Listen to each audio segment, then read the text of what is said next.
Welcome to Relationship Mastery, a podcast for those who want to learn how to master the art of creating happy, healthy, and loving relationships. Please join me, Adey-Jones, and my co-host, Barry Selby, each Tuesday at 1 p.m. Pacific for a lively and informative conversation on everything to do with relationships. Hello, welcome everybody. Hope you've had a wonderful week. Hi, Barry. Hi, Del. Trust you have had an interesting one yourself. I have. I had a lovely time. I went to see my son up in Napa Valley. Nice. Nice, as I was recovering from my cold. Yeah. So I was thinking about today's show, and I have a friend who she thinks I'm one of the most confident people she's ever met in life. And you'll laugh when I tell you why. She thinks I'm the most confident. She is a firm believer that men want younger women. So she's always asking me, why are you so secure in your relationship? You know, don't you think that men want younger women? And Mm-hmm. that's a whole other show, which we will Yes, go I was into going to say, another want time. to change the But topic and start the conversation? yeah, exactly. Well, but the reason is it had me thinking, and I thought, gosh, confidence, because she always says you're the most confident person I know. Because I would say, no, never think about that. You know, Hootie loves me for me, not my age or anything like that. But that is another show, the age, you know, when people have that belief system. But it Indeed. had me think about confidence. And I was thinking about, you know, how I grew up and, excuse me. And I definitely grew up in, you know, I was born in 1959, but basically I grew up in the 60s in the UK. And back then it was still there was a class system, and I'm sure there Oh, still is. But yeah.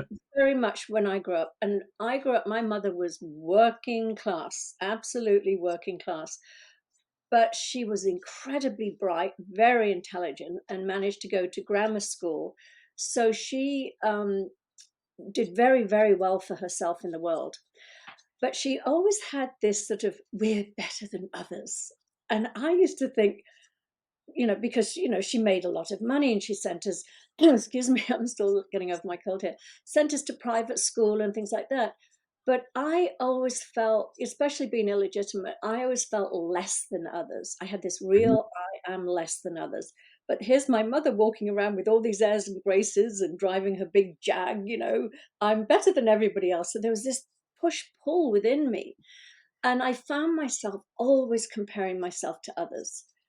And it was really when I came across I mean, I've been in a spiritual practice since I was 20, but I think it's when I came across the three principles in 2009, where I really, really got it on a level even deeper than we did at USM, that we are all created equal. It doesn't Mhm. matter if some of us are shorter, fatter, taller, skinnier, blonde, blue-eyed, brown, whatever, you know, high IQ, high emotional intelligence, whatever it is, beneath it all, we are all equal. And that was revolutionary for me because it got me out of my head of that comparison. How am I doing compared to others? I could really just relax and settle into that space within, which was like, you know what? We are all born equal. We are all different and unique in certain ways, but nobody is better than or less than another human being. And with that really deep knowing, I just stopped comparing myself. I just sort of happily go along being me. And it's an incredible, it's a different type of confidence. It's not a confidence based on accomplishments or outward Mhm. appearance or anything like that about what we have or what we've done. It's just that deep, deep knowing that I am equal to everyone else on the planet. So that's what I want to talk about today. You got me thinking now. Yeah. Um, Well, it's interesting. Sorry, actually, but before you do, tell me a bit about how you grew up in that class system, because I was we're going to, because that's what brought things up when you said that. It's like, oh, I need to tell you about my journey. So, born and raised same sort of time period in England. Oh, my dad worked on the production line at Falls in Dagenham, which so he's production. You know, he was works on the production line. So very blue collar, working class family. That's what I was raised with. And in fact, until my dad retired, he was working class. My mother was basically a stay-at-home mom. Then she became one of the canteen ladies at the school I went to. So again, very working class family, and that's where we were. Interesting things along the way. I definitely exceeded the expectations of my family by going to a technical school. I was too math to be English, so I didn't went to technical school versus grammar school because that was my path. But then went on to get a degree and eventually over here get a master's degree. So I actually achieved a higher level of qualification than anybody else in my family ever did, which isn't saying a lot, frankly, just to be transparent. But along the way, in my um, early teens, I think I would put it, my my father's mother's side of the family, we had a big falling out with because they judged my dad for marrying a woman who was working class because they thought themselves as middle class and were judging that the whole family should stay middle class. And my dad lowered himself by marrying my mother. And so Wow. my dad, because he got so upset with that, disowned that side of the family. So I mean, I don't even know what happened to them after that because we never stayed in touch. So that's the family, which I didn't really get along with anyway.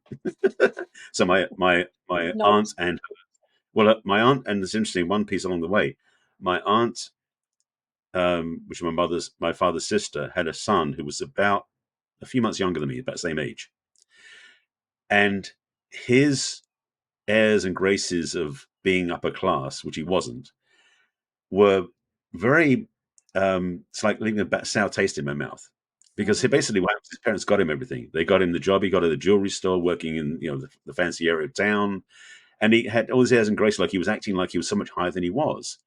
And I valued being like salt of the earth type thing was by comparison because I was going, I can't do that. Let me do what I know how to do, which is be more grounded and be more working class, frankly. And even though I've gone far beyond that in my adult life and living in the United States and everything else, a part of me is still attached to that. Like, but it's not a less than. It's almost like a pride of that sort of like I'm proud of where I come from type energy. yeah. But the confidence piece I want to talk to though, because that's interesting piece you brought up because we'll get into it definitely in the conversation. But I've been talking since the beginning of the year about all these things around the topic of self love in my work, and what I keep talking about as what do you call it, like spreading out from the self love central hub is things like self trust and self respect and self approval and self confidence, self forgiveness, all these different things. And the confidence I'm speaking to, which you're talking about, is exactly the same thing. Is confidence not based upon your ego and your accomplishments, it's based upon who you really are, Mhm. which I think is such a key because the fact is, in that sense, all of us have that when we're willing to own it. Because if we can be proud of the fact that we are who we are, then not disowning ourselves, that we're taking, we're taking care of ourselves the best we know how to. And yes, we're all born equal and different, which means that we're all unique, which means nobody can do better than we can at being us. So Exactly. yeah, confidence is natural. So I love what you said. Yeah, no, absolutely. It's inherent. And that's why when, again, we do very similar work. When I work with people who, suffer from low self-esteem or codependency and things like that, it's like um it's inherent. It's there. We were born with it. We just start listening to this chatter of the small mind that sort of does. I always say the small mind's the one that's looking around, going, "God, you see her? Oh wow, that's younger, prettier, cleverer, better educated, and things like that." Yes, well, Just noise. It's just noise. And all we ever have to do, again, we don't have to learn to be confident. We don't have to, it's nothing to be gained. It's already there when we look in the right direction. When we right. settle back into that deep, deep knowing that, hey, you know what? I'm like you said, which is that we are all born equal, but incredibly uniquely different. And nobody gets to do us better than us. So I Right. love that. It really is true, and it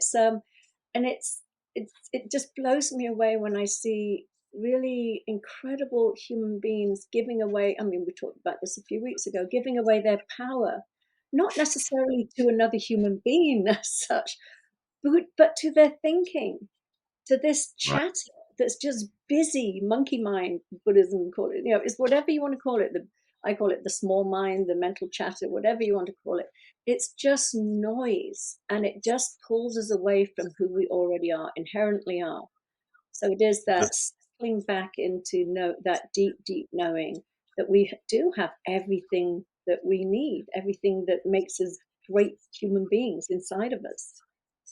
And that's the piece because one of the things that brought up for me is remembering back again in my teen years about when I was bullied. I've talked about this before on the broadcast. is that I know that I started evaluating myself based upon what outside people thought or said about me. And I think it's true for everybody. We all tend to compare ourselves against other people. And it's the key. We compare ourselves against what we think other people are, not by who they really are, but we think Yeah, they're so much better or whatever it is. And so we end up coming up short in our own lives. And it's like a no-win situation because we don't value ourselves to the level we value other people. Or maybe it's just me. But it was something that definitely got in the way because we it's interesting because I would say that not many people are born with a self awareness and self trust that goes, I know who I am and I'm okay as I am, regardless of anything else. We tend to take in what the world around us reflects back to us. And it's as a kid, funny. you know, Yeah, what, you yeah, just said, not many of us are born with that, but the reality is we're all born with that until well, we she's start. born aware of it, I would say.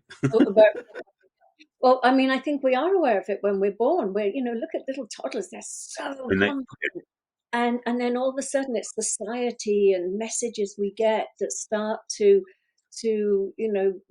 or parenting, negative parenting where we aren't validated and built up, that we start internalizing that critical parental voice that tells us we're not good enough, we haven't done it well enough, there's something wrong with us, or we're unlovable, or we're not going to never amount to anything, or whatever that message is we got from either our home or our environment.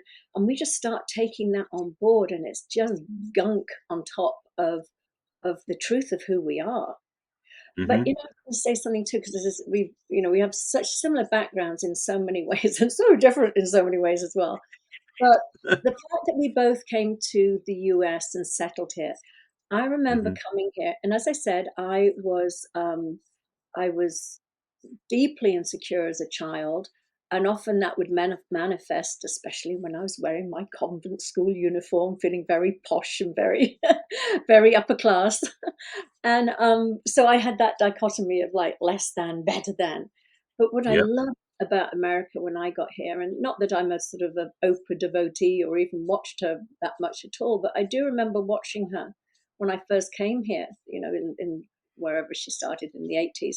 And I remember thinking, and she was talking about her past and having grown up, incredibly poor and having been molested. And I remember thinking, oh my God, you can say things like that and you can still become, revered and famous and liked. And it was such a shock to me because those were things, again, with that British upbringing of like, don't show your dirty linen in, or yeah. your dirty washing or whatever it is. Um, but it did feel like the land of opportunity to me. It really did feel like it didn't have the class, and I'm sure there is. I mean, I'm not saying there isn't. It's definitely here, on some level. I think on the East Coast, there's definitely a view of the West Coast and Californians being sort of flaky and whatever, and they're more sort of um, lineage in the East Coast, and definitely we suffer from horrendous prejudice here and things like that. But it's interesting how coming here gave me the opportunity to say, I can start fresh. I can just be whoever I want to be. Did you have hmm that same experience? How was it for you? To a degree, because I didn't come here straight from England. I worked and lived in Germany and Belgium before I came here. So I was getting more of a worldly view, so to speak. And so every time I came back to England, I didn't feel like I fit back into the box I came out of, sort of thing. So coming to the States was not quite such a transformation experience because I had steps along the way, sort of thing. But when I did come here, I remember how it felt very different because it wasn't the same old experience that I remember from England. So I definitely felt the difference here. But at the same time, I tended to hang around British people. That was kind of my safety net. So I go to the King's Head in Santa Monica, and that would be my local where I go all the time because that was the English pub that all my friends went to. That's how I actually got my next job when I came out here. And so there was there was something about being outside of our original state that made us all more collaborative. I won't say necessarily. I don't want to say the term equal, but there wasn't the same differentiation. There were some interesting accents I heard that went, "Oh, that person's upper class, that upper crust, that person's Scottish, that person's working class," that sort of thing. Because in England we had that diversity of accent that almost betrayed who we were. You couldn't hide it behind it, sort of thing. When you spoke, you went, "Oh, I know where you're from," sort of thing. So that was Mhm. still going on over here, but it was softened because we were in a different environment, that being outside of our familiar spaces. And so for me, being in the States was definitely changing. And yes, as you said, we have a whole bunch of different things over here to deal with the blue bloods back on the East Coast, especially in the New England area, and also the prejudice against different cultures we have here, just same as it was in England. So some things don't change, it seems. But in terms of the class structure we come from, I remember very vividly that people think I was upper class because I had an English accent. They didn't know what sort of English accent I had. But the Americans considered me to very, very classy because I had an English accent. But they would say to me, and part of me goes, if you only knew, you That's know, so funny. No, it's true. It's like yeah, the accents in the UK. We can place you within 20 miles of of yeah, somewhere, and within that too, we can say what class you are within that town or mhm, whatever it was region you came from. And it's quite fascinating the how accurate you can be yeah, with the accents. But yeah, getting back to that confidence thing again, I just know how hard I struggled. I mean, I went to a very good school and I got lots of O levels, got 9 O levels, only one A level because I went to art school at 16. So, but it was never enough.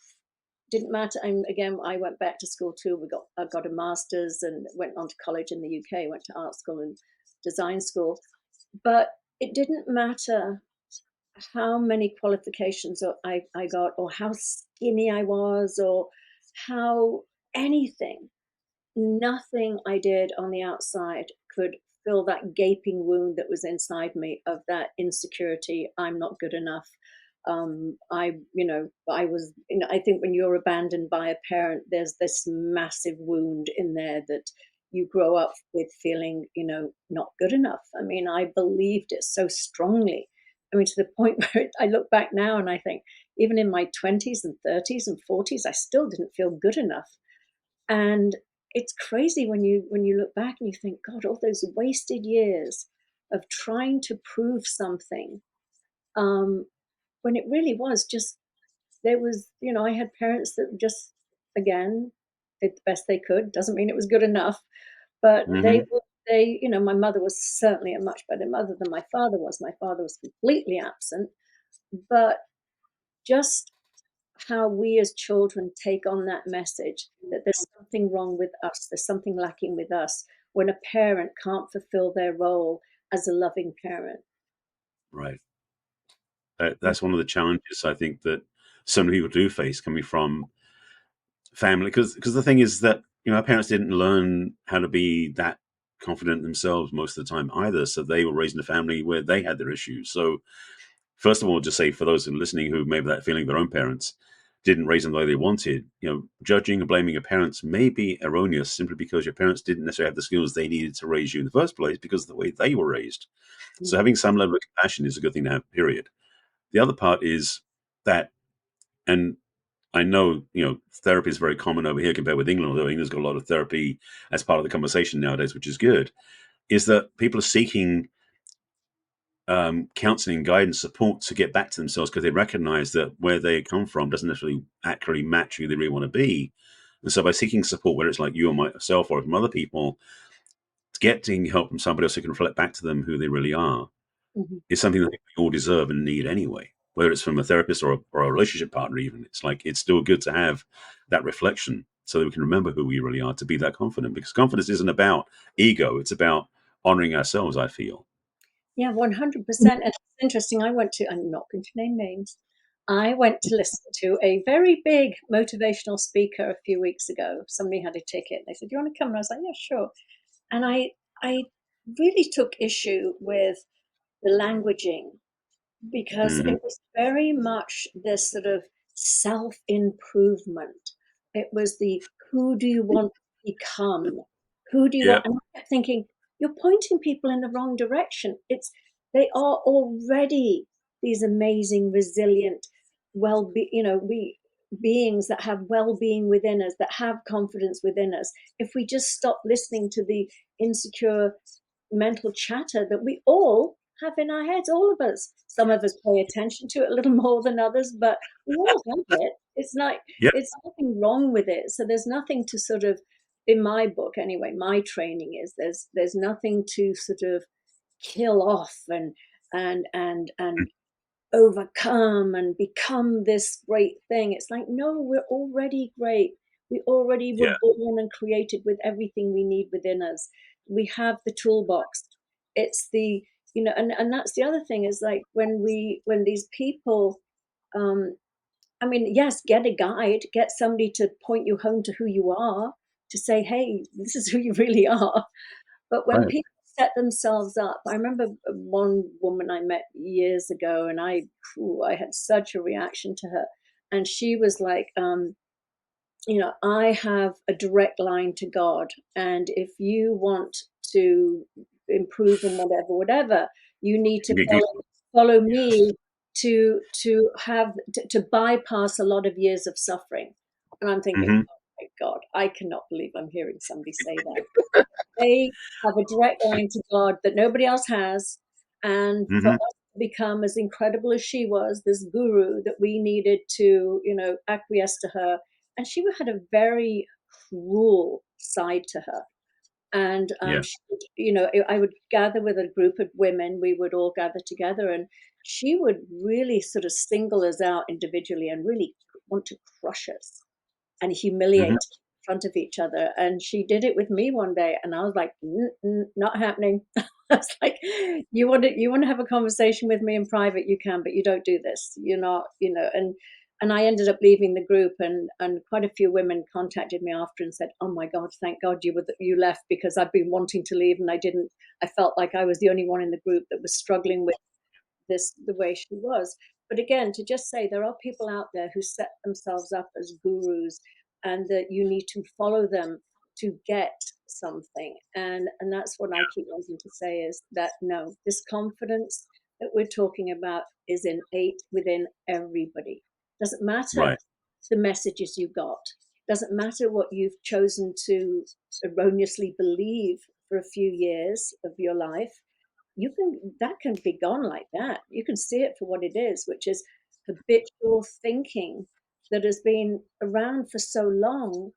You actually think it's part of you, and it's not. It's just energy moving through you with a lot of little words attached to it that we make Right. meaning out of. And we decide it's us telling us about us, oh, you're fat, you're this, you're, ugly, you're old, you're whatever it is. And it's not us. It's just nonsense just floating through us. And the more that we Well, just float through us and don't attach to it and try and wrestle it and change it and use affirmations and everything to overcome it, we just witness it and go, oh, that's interesting. You've come to visit today. You've got something to say today. Well, I'm not buying into it. Just old stuff. yeah. The thing I want to speak to is that woman you spoke about. I mean, this goes back to the '70s when the personal development field really got started, and most of the trainings back then were based upon beating people down so they finally gave up, and then they could build them back up again. And I sound Hmm. like this other listen the other week. And as you said, and I want to make sure people get this, I want to underline it, underscore it, and highlight it, is that there is nowhere to go to get fixed. There's nothing wrong with anybody. Hmm. And all that really is going on, it's almost like, is you look at your car and you see it's covered in mud. One good hose and washing off, and you get the clean car underneath it. That's who we are. We're clean underneath all the time. All that gets in the way is the stuff we put on top, like a patina or mud that we put on because people talk to us about stuff, or they, And this is the thing: when they're insulting us, they're lying. Just to be clear about that, transparent. So if you think people are putting you down and demeaning you, that's their attachment to them trying to feel better about themselves by using you as the stepping stone, and they're lying to you. So remember that what they're telling you is not the truth. Second thing is, well, if I'm finished, the second thing is, though, is as you said, is that we are innately perfect as we are. And perfect is a dangerous word to use. I understand that, but it's like we are perfectly unique and divine, as we said earlier. And so what happens is we start to believe, again, as I said earlier, the voice is outside versus the voice inside. And if you want to get support from somebody, make sure that person is about empowering your own inner voice, not trying to put another voice in its place, because we deserve to be supported in love, in business, in life in general. And it's not about knocking people down to make them so you can then feel better about yourself and then building them up in your image. It's about honoring who they are, where they are. Yeah, yeah, exactly. And again, just to your first point, often people are commenting, we all live in our little thought created bubbles, that little world that we live in. And I remember I Yep. used to have a friend who I really love dearly, but I mean, my weight has always fluctuated a little bit here, there, things like that. And every time I'd see her, she'd go, "Oh, you look so great. You've lost a few pounds." Or she'd see me and she'd go, "Oh, you've gained a few pounds." "Well, I know you'll lose it because you always do." I just would get exhausted with Right. conversation about my weight. And Hmm. I was in therapy at the time, and I remember saying to my therapist, "This woman who I love, but she can't stop talking about my weight. I wish she would stop it." And he Right. said, "She's talking about her own weight. She is fixated on her own weight, and she is so hyper fixated on when she goes up and down, she's just basically noticing it in other people, and that's all that's going on. So sometimes it can be like you said earlier, sometimes it can be comments are made to make yourself feel better, but sometimes people just have like diarrhea of the mouth and they just say whatever's coming out because it's what's on their minds. It's just what's Right. on their minds about themselves. There's an innocence to that projection. And again, sometimes it's just, again, people that are insecure and lack confidence might want to put other people down to elevate themselves. And that's just a very very unfortunate way of being. It's like when I do my work with codependency and narcissism or narcissistic abuse, I instead of I help my clients see that narcissists aren't these, you know, arrogant, confident, larger than life, big people that are better than everybody else, that really believe they are.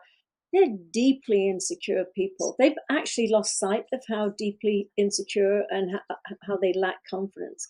That's why they need to bully, dominate, control, manipulate, lie. All the things that narcissists do are all born out of fear. And when you are truly confident, you're not afraid of anything. You're not afraid of other people. You don't need to control them. You don't need to dominate them. You don't need to lie to be liked or to be admired. You can just be yourself. So Hmm. it's an incredible gift, and life just gets so much easier. Again, as I say, when you just settle back into that innate knowing, I'm no better than, I'm no less than, I am equally incredible as everybody else, but unique too, but not better than or less than. No. And in fact, I'll say one thing I said earlier, just to repeat this. So anyway, so when you get this point, is that somebody is insulting you or telling you how bad you are, it is a lie, period. Mhm. So that sort of feedback from anybody, doesn't matter how important they are to you, whether it's your boss or your spouse or your parent or your child, if they're saying something negative to you about you, it's a lie. If you get that piece alone straight, you'll change your life. Okay, I've got one thing to add to that. Oh, And absolutely. if you are telling yourself those things, you are lying to yourself too. There you go. Absolutely. That really is. It's Yeah, just habitual thinking that's been around for years and years, and it just feels very familiar, but it's not true and it's not you. So, exactly. all right. Nicely tied. Yes, yeah, well, that was great. I love our conversations. So, Yeah. thank you, everyone. We will see you next week, and yeah, maybe we'll start off with what I talked about at the beginning, which is, do all men like younger women? So, Ooh. Barry, you're going to be on the hot seat. Uh-oh. We'll see you next week and we'll talk about that. All right, lovely. Well, have a great week, everybody. All right, great Take seeing you, care. Barry. Bye bye. Bye. Bye, Dale. We trust you enjoyed this episode and invite you to share this with your friends and loved ones. In fact, please subscribe to our Relationship Mastery podcast. That way you'll get each new episode fresh and shiny as soon as it is released. We'd love to hear from you as well. So go ahead and enter your questions and comments at relationshipmastery.show. Take good care. We will connect with you in our next episode of Relationship Mastery.